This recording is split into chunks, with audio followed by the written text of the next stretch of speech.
Bonjour à tous et bienvenue dans cette vidéo. Vous avez peut-être vu celle en anglais qui est sortie il y a quelques jours. Eh bien, aujourd'hui, nous allons parler d'un vol in and out, comme on dit, depuis Al Udeid jusqu'à l'aéroport international de Kaboul. Aéroport de Kaboul, comme vous le voyez, il se situe ici, dans le nord-est de l'Afghanistan, une gigantesque ville, plus de 4 millions de personnes, un grand terrain, mais une seule piste. Une seule piste de 3,5 km. Et l'objectif aujourd'hui, c'est quoi? C'est de se mettre un petit peu dans la peau d'un équipage de C-17 qui décolle du Qatar, qui doit aller se poser à Al Udeid, récupérer des passagers et revenir. À quoi est-ce qu'ils pensent? Comment est-ce qu'ils brainstorment la mission? Alors, avant qu'on commence, des petits disclaimers, comme on dit. Je n'étais pas pilote de C-17, je n'étais pas pilote de transport. Je ne vais pas vous donner aucun secret, et ce que je vais vous dire là ne pourra pas être utilisé par les talibans contre les avions alliés, je vous rassure. Je vais vous donner des grandes idées, les grandes manœuvres. On ne va pas rentrer dans une préparation de mission qui dure plusieurs heures, vous vous doutez bien, ça va être assez intense, et j'espère que ça va vous plaire. Ça fait suite à la vidéo de la semaine dernière sur les 823 passagers à bord d'un C-17, donc c'est pour ça que j'ai repris un C-17, c'est peut-être un peu un des avions emblématiques. Volontairement, j'ai pas pris un avion français, la 400M, on pourra en parler à un autre moment. Vous avez bientôt tous ces reportages, les 8 épisodes de ma petite saison qui seront sur maquin.tv, et sinon, j'en sors un tous les vendredis ici, et en anglais, tous les mercredis, et oui, ça sort plutôt pour les anglais, sur mon autre chaîne en anglais, ATShue in English, vous avez les liens en dessous. Au niveau de la méthodologie, la méthodologie dont je vais vous parler aujourd'hui, c'est en partie la méthodologie qui est dans le bouquin Débrief, qui est toujours sur Amazon, qui est mon bouquin. Ce que je vous propose, c'est qu'on arrête le blabla, qu'on envoie le jingle, et puis que derrière, on attaque le brainstorm. C'est parti. Roue avant, vérifié. Radar, vérifié. Détecteur mitrailleuse, vérifié. Réacteur droit, vérifié. Réacteur gauche, vérifié. Vérifié arrivée d'air et de carburant. Arrivée d'air, carburant, vérifié. Allons-y, dépêchons, dépêchons. Système de communication, vérifié. Moyen de pressurisation allumé. Tout est ouvert, allons-y. Donc aujourd'hui, nous sommes déployés avec pour objectif de soutenir les alliés et la population afghane qui essaye de fuir le régime taliban. Nous avons à notre disposition un C-17 avec 2 pilotes, un loadmaster et 5 membres des forces spéciales pour notre autoprotection. L'avion a 100 tonnes de pétrole, nous avons le plein de systèmes électromagnétiques, absolument tout à bord fonctionne et nous avons quelques pièces de rechange et une dizaine de radios portables. Nous avons tous nos armes et du gilet pare-balles. Nous avons également tout le nécessaire de premier secours. Nous apportons également 2 tonnes de fret, des munitions pour les troupes sur place. Au niveau des horaires, nous avons un décollage à 15h30 Zoulou. Nous sommes créneautés à l'arrivée sur place, avant qu'on attend après 3h30 de vol. Donc ça sera à 19h, on a entre 19h et 10h02 d'occupation de la piste. Avant nous, il y a un A400M de l'armée de l'air et de l'espace française. Après nous, il y a un autre C-17 de la compagnie, qui est d'ailleurs, on a sa fréquence. C'est Johnny et Bigood qui sont dans l'avion et s'il y a besoin, on peut échanger avec eux sur cette fréquence-là. Pour ce qui est du départ, on a prévu 30 minutes au sol, réacteur tournant, ce qui devrait être largement suffisant pour manœuvrer. Donc 30 minutes au sol, je pense qu'on va avoir 12 minutes de roulage et ça nous laisse 18 minutes pour charger les gens. Attention à bien refermer l'arrière et à bien verrouiller la trappe. Ensuite, on repartira piste 29. On s'attend à utiliser la piste 29 aujourd'hui. Il fait grand beau, un vent plutôt du nord-ouest, une température très élevée, 34 degrés. Donc prenez de l'eau, on aura de l'eau avec nous. D'ailleurs, on a plusieurs packs d'eau pour donner aux gens. Et ensuite, on redécolle, on fait un décollage tactique, on va accélérer. Ensuite, on va monter, on fera du preemptive flares, on tirera des leurres de manière préventive. On fera un virage par la gauche, on monte. Et on rentre directement. En cas de souci, on a 2 terrains d'appui aujourd'hui. Je vous rappelle qu'on a pas le droit de se poser aux Émirats Arabes Unis avec des gens à bord. Si la situation change, on est en fréquence directe avec l'état-major et pour nous updater. Au niveau des what if, on va les séparer en différents cas. Les what if admin, tout ce qui est radio, tout ce qui est mise en place, tout ce qui est mise en route et tout ce qui est what if tactique une fois sur place. Les what if admin, si on a une panne moteur avant de partir d'Al Udeid, on changera d'avion, on a un spare. Si on a une panne mineure, on poursuivra, on fera la mission qui est quand même prioritaire. Sur une panne majeure, on fera demi-tour, on reviendra, ça c'est sûr. Maintenant, si on a tout ce qui est problème radio, c'est pour ça qu'on a pris des postes radio supplémentaires, on poursuivra quand même, la mission est importante. Pour ce qui est tout ce qui est tactique, Pour la partie tactique, qu'est-ce qui pourrait nous arriver de pire? Eh bien, c'est qu'on se fasse engager. Je vous rappelle les procédures en cas d'engagement, on tirera des flares, on réduira la puissance, on fera des jinks.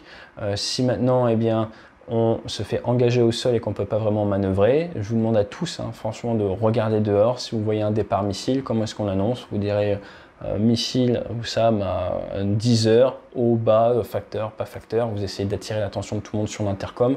Donc aujourd'hui, sur l'intercom, tout le monde parle, on s'entend tous pour réduire justement ce temps de réaction face à la menace.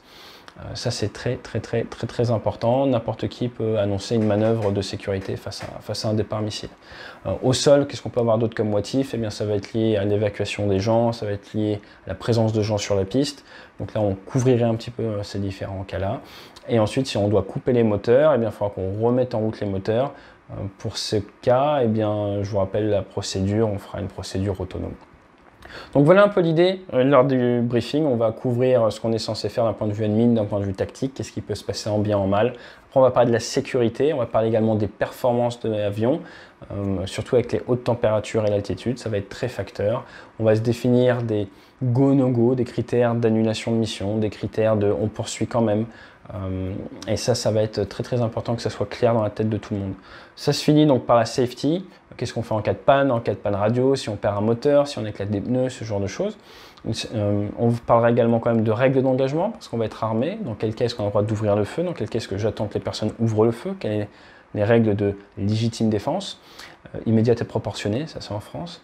Et ensuite, derrière, eh bien, on parlera du crew job, ce qu'on appelle dans la chasse le wingman job. Qu'est-ce que moi, en tant que pilot in command, en tant que commandant de bord, en tant que chef de mission, qu'est-ce que j'attends de mon équipage? Donc ça va être différent pour le copilote, pour le loadmaster, pour mes forces spéciales aussi. Et je vais leur dire très précisément ce que j'attends d'eux, de manière à ce que ça se passe bien et que eux, dans leur tête, alors qu'ils ont été un peu bombardés, noyés d'informations, avec tout ce briefing qui est nécessaire à ce qu'ils aient la big picture, à ce qu'ils aient la situation awareness, la bonne compréhension de ce qui se passe, eh bien, je vais leur expliquer très précisément ce que j'attends d'eux et ce qu'ils doivent faire pour être des bons professionnels. C'est aussi simple que ça. Si vous n'avez pas de questions, ce que je vous propose, eh bien, c'est qu'on aille faire l'approche. Et puis, c'est parti.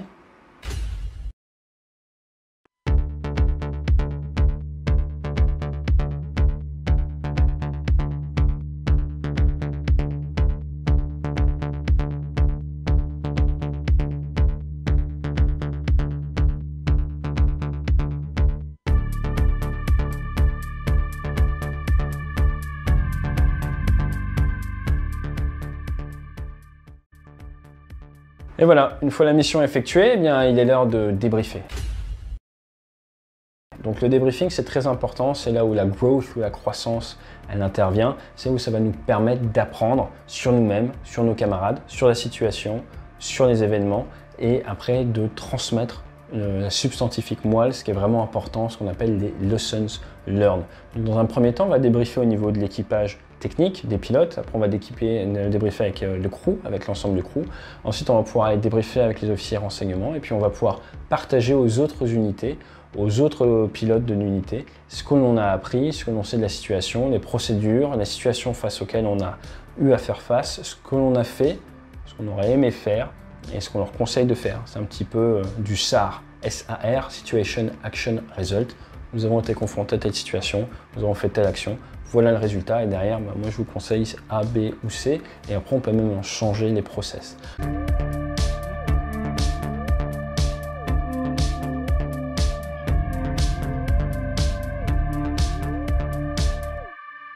Alors tout ça c'est très bien, mais concrètement, une lesson learned sur un vol comme ça, à quoi est-ce que ça pourrait ressembler? Nous sommes en altitude, nous avons une certaine masse, nous avons voulu freiner de manière assez forte pour pouvoir libérer à la bonne bretelle et réduire notre temps de vulnérabilité au sol. Il y a donc eu un effort au niveau du frein et des trains d'atterrissage et donc eh bien, il y a eu une montée en température. Avec une température extérieure de 34 degrés, ça va impacter même notre capacité à repartir dans les 30 minutes.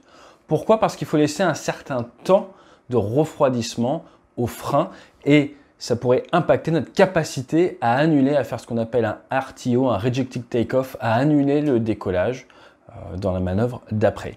Donc les pilotes, nous avons des abacs, nous avons des papiers qui nous permettent justement bien d'anticiper le temps de refroidissement des freins. Et dans certains cas, par exemple, vous prenez un avion de ligne, vous essayez de décoller, le décollage est interrompu, les freins vont monter en température, il y a une certaine inertie, ils vont continuer à prendre la température même une fois que la décélération est finie. Il va falloir attendre qu'ils soient refroidis pour pouvoir repartir. Donc une lesson learned dans ce cas-là, eh bien, ça pourrait être taper plutôt dès le début de la piste, taper un petit peu fort de manière à réduire, à soulager vos freins, à réduire cette action au freinage, ce qui vous permet eh bien, de repartir dans les 30 minutes sans avoir à vous asseoir sur les textes. Voilà un exemple de lesson learned et ça ne sort pas de nulle part parce que regardez, eh bien, cette année, il y a eu, après un vol au-dessus de l'océan, un C-17 dont le train d'atterrissage et tout le fuselage a pris feu à cause de la montée en température des freins. Et comme vous pouvez le voir, c'est pas sur la piste, c'est pas au roulage, c'est une fois qu'il s'est arrêté. Je vous ai dit, il y avait de l'inertie. Vous vous doutez bien que dans une évacuation comme ça, le gros point, ça va être la menace adverse, mais également surtout la déconfiction. Ce qui tue là, dans ces cas-là, c'est un peu nos interactions les uns avec les autres. Donc ça va être il y a un avion italien qui est venu, il y a un avion allemand, il y a si tu es sur telle fréquence ou d'être sur telle fréquence. On n'a pas forcément tous les mêmes procédures, donc c'est très important de réussir à bien se comprendre. Comment est-ce qu'on peut faire pour tous s'écouter ou s'entendre de manière facile en cas de doute? Vous avez 121.5, mais plutôt avec les avions militaires, vous avez ce qu'on appelle la fréquence garde, 243.0. Le problème de la fréquence garde, c'est qu'elle n'est pas cryptée, elle n'est pas protégée. N'importe qui peut être dessus, n'importe qui peut parler dessus. Donc si vous avez un taliban qui a envie de se mettre sur une UHF et de marquer 243 et de crier alors qu'un avion en approche break left, missile in the air, ben, si vous n'avez pas briefé certaines manières d'annoncer les choses, il y a de grandes chances que l'avion il réagisse, il dit tiens qui m'a parlé et vous commencez à faire tout et n'importe quoi. Donc c'est pas top. Pour ça qu'il faut faire attention aux indicatifs, il y a des manières de dire les choses et il faut l'avoir anticipé, l'avoir briefé et savoir qui parle sur quel poste. Personnellement sur Rafale j'aime bien jouer avec le son différent, des hauteurs de volume différentes. Voilà, j'espère que cette vidéo un peu originale vous a plu. Vous pouvez retrouver normalement maintenant toute la saison sur maquin.tv, hein, c'est super. Et sinon, eh bien, je vous sors une vidéo tous les vendredis. Prochaine étape, on va parler un petit peu du pont aérien au Vietnam. N'hésitez pas à me dire en commentaire ce que vous avez pensé un peu de ce contenu. C'est rare que je vous donne autant sur tout ce qui est les méthodes, ce qui fait en gros maintenant mon travail à temps plein en entreprise, en formation, en séminaire. D'ailleurs, je vous rappelle qu'on fait un séminaire ouvert à tous du 14 au 17 octobre. N'hésitez pas à venir faire un petit arrêt sur debrief.org ou à regarder la vidéo qu'on a mis avec les images du dernier stage. Vous verrez, c'était très sympa et très bénéfique pour tous. Je vous abandonne, je vous dis la semaine prochaine, sauf s'il y a des grosses actualités. Et fly safe.